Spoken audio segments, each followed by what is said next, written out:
യാമിനിക്കെന്താ അവരോട് തുറന്നു ചോദിക്കാൻ പേടിയാ? ചേച്ചി പ്ലീസ്. ഇങ്ങനെ പേടിക്കേണ്ട നാണിക്കേണ്ട കാര്യമൊന്നും ഇല്ലെന്നേ. അവര് നമ്മളെ കുട്ടികളല്ലേ. യാമിന് ധൈര്യമായിട്ട് ചോദിക്കും. എന്താ ചെറിയമ്മ, എന്താ കാര്യം? എന്താടോ, എന്തു പറ്റി? ഒന്നും പറയണ്ട ശേഖര. രാജുവിനെ ഹൃദയം കുറിച്ചേ യാമിനിക്ക് വലിയൊരു പരാതിയുണ്ട്. എന്താ ചെറിയമ്മ? ഏയ് ഒന്നുമില്ല മോളെ. നിനക്ക് പറയാൻ മടിയാണെങ്കി ഞാൻ തന്നെ പറഞ്ഞേക്കാം യാമിനി. ഋതുമോളെ, നിങ്ങളുടെ വിവാഹം കഴിഞ്ഞിട്ട് ദിവസങ്ങൾ ഒരുപാടായില്ലേ? ഇത്രയും നാളായിട്ടും മോൾക്ക് വിശേഷമൊന്നും ആവാഞ്ഞിട്ടേ യാമിനിക്ക് നല്ല വിഷമമുണ്ട്. വിശേഷം? രാജു, വിശേഷം എന്ന് പറഞ്ഞാ നിനക്കൊരു കുഞ്ഞുകാലി വേണ്ടേ? ആ കാര്യം ഒരു ഉദ്ദേശിക്കുന്നേ.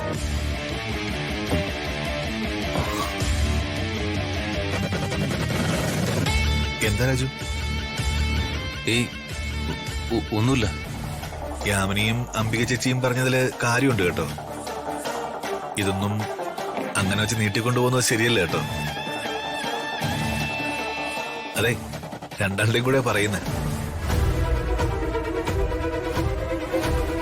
എന്താ രാജു താനൊന്നും മിണ്ടാത്തത്? ശേഖരൻ സാറേ, ഞങ്ങൾ ഈ പ്രശ്നങ്ങളൊക്കെ ഒന്ന് കഴിഞ്ഞിട്ട്. പ്രശ്നങ്ങളോ? എന്ത് പ്രശ്നങ്ങൾ? അതിനിവിടെ എന്താ പ്രശ്നം? അതെ, നിങ്ങൾക്കുടനെ ഒരു കുഞ്ഞുണ്ടായ പ്രതാപന് അത് വലിയ സന്തോഷാവും. പറയാനുള്ളത് പറഞ്ഞപ്പോ നിനക്ക് സന്തോഷായില്ലേ യാമിനി?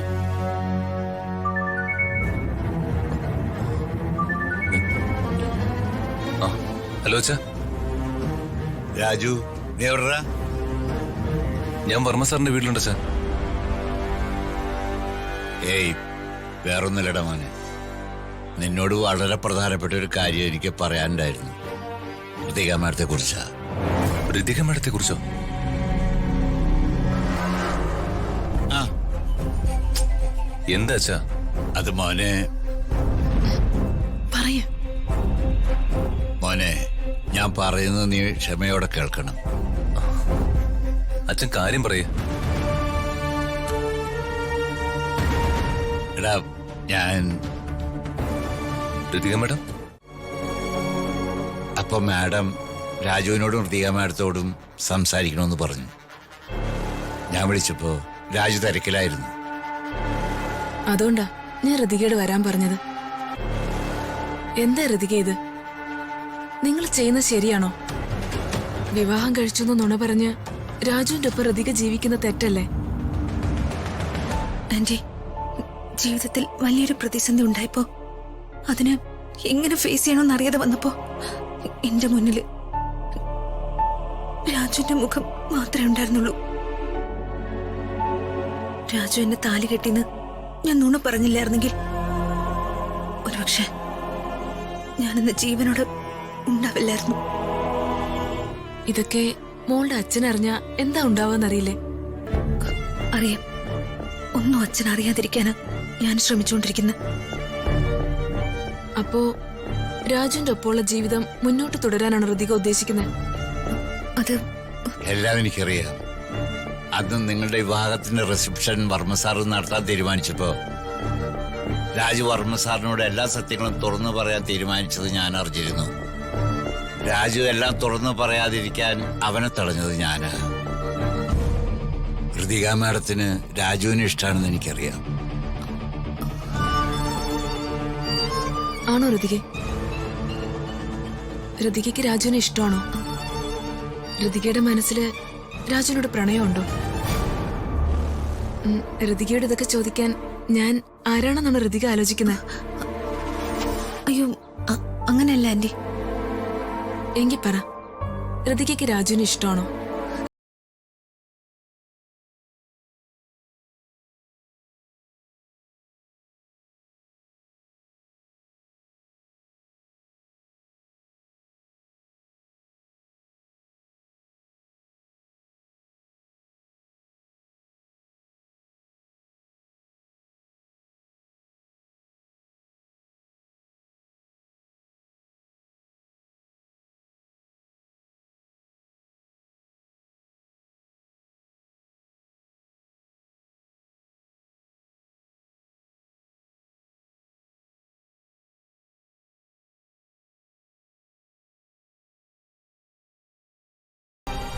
എന്തിനെ നേരിടാൻ ഞാൻ മാനസികമായി തയ്യാറെടുത്തോന്ന് ചോദിച്ചാ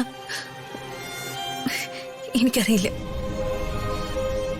രാജുവിന്റെ ഒപ്പമുള്ള ദിവസങ്ങൾ ഒരിക്കലും അവസാനിക്കരുതെന്ന് ഞാൻ ആഗ്രഹിക്കുന്നു. മനസ്സിലായി.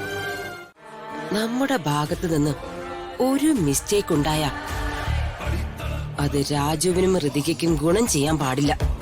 ഇല്ല മാഡം, എന്റെ ഭാഗത്ത് നിന്ന് അങ്ങനെ ഒരു വീഴ്ച ഇനി ഉണ്ടാവില്ല. മാഡം നോക്കിക്കോ, ഇനി ഞാൻ എടുത്തു വെക്കാൻ പോകുന്ന ഓരോ ചുവടും നമുക്ക് ഗുണം ചെയ്യുകയുള്ളൂ. എനിക്കറിയാം, നിന്നെ എനിക്ക് വിശ്വാസമാ. നീയേ മിടിക്കുക. നിന്നേക്കാളും പ്രായവും പ്രവൃത്തി പരിചയവും ഉള്ള ഒരാളെന്ന നിലയിൽ ഞാനൊന്ന് ഉപദേശിച്ചെന്നേ ഉള്ളൂ. നിന്റെയും രാജുവിന്റെ വിവാഹത്തിന് നീയേ മനസ്സിൽ പോലും കരുതാത്ത ഒരു വലിയ സമ്മാനം ഞാൻ തരും. നീ ധൈര്യമായിട്ട് സന്തോഷായിട്ടിരിക്കെ.